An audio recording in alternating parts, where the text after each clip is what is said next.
Every single night, as you close your eyes and drift off into a deep slumber, you enter a world where the impossible becomes your reality. You might fly over cities, speak to lost loved ones, or find yourself back in a high school classroom. But why does this happen? For thousands of years, the mystery of dreaming has captivated the human imagination, leading us to seek answers in the stars and our own minds. Ancient civilizations often interpreted these nocturnal visions as divine messages from the gods or premonitions of the future that demanded careful interpretation. As we transitioned into the modern era, our understanding shifted from the mystical to the biological, moving from temples to the medical laboratory. To understand dreams, we must first look at what happens inside your head while you sleep. The brain is far from being turned off. The most intense dreaming occurs during REM sleep, or rapid eye movement. During this stage, your brain activity spikes to levels seen during wakefulness. Your amygdala, which handles emotions, and your hippocampus, which manages memory, are working overtime while the rest of your body remains perfectly still.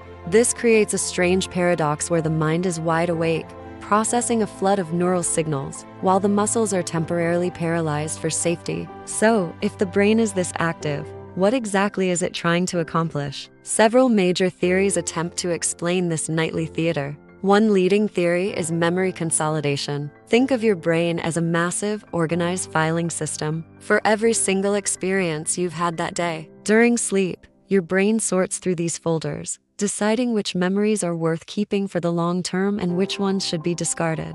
Another perspective suggests dreams act as an emotional thermostat. They provide a safe space to process difficult emotions without the real-world consequences. Simple emoji-style faces representing joy, fear, and stress are sketched being passed through a funnel or filter into a calm bucket. This regulation helps us maintain our mental health, ensuring that we wake up feeling more balanced and prepared to face a brand new day. Then there's the threat simulation theory. This suggests that dreams are essentially a virtual reality training ground for our survival instincts. By practicing how to run away from a cartoon lion or navigate a dangerous situation in our sleep, we are sharpening our real-world reflexes. This evolutionary advantage may have helped our ancestors survive in a world filled with constant physical threats and unpredictable dangers. Moving beyond biology, we enter the realm of psychology, where famous thinkers have debated the true meaning of our dreams for over a century. Sigmund Freud, the father of psychoanalysis, famously argued that dreams are the royal road to the unconscious, revealing our deepest, hidden desires.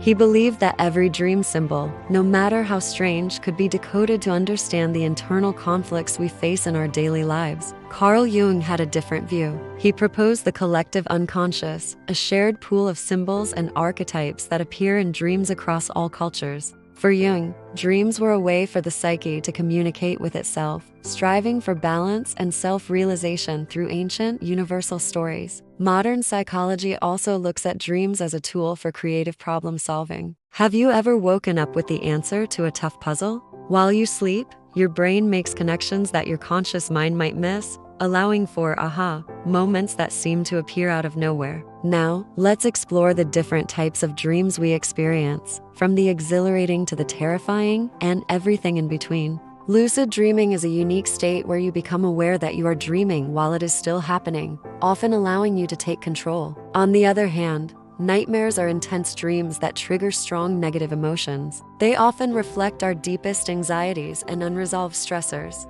Despite the fear they cause, nightmares can be the brain's way of forcing us to confront and work through issues we ignore during the day. Have you ever noticed how a real-world sound, like an alarm or a phone ringing, can suddenly become part of your dream's plot? This is known as external influence. Sensory information from your environment leaks into your dream world, showing how the brain remains connected to reality. Whether it's the smell of coffee or the sound of rain, our external world provides the raw materials that our dreaming mind weaves into stories. In conclusion, dreaming serves a multitude of purposes, from cleaning our mental workspace to healing our hearts and fueling our creative fires. While we may not have all the answers yet, one thing is certain: our dreams are a vital part of what makes us human. They represent the ultimate frontier of the human mind, a place where we are both the creator and the audience of our own stories. So, as you prepare for sleep tonight, embrace the mystery. Who knows where your mind will take you? Sweet dreams.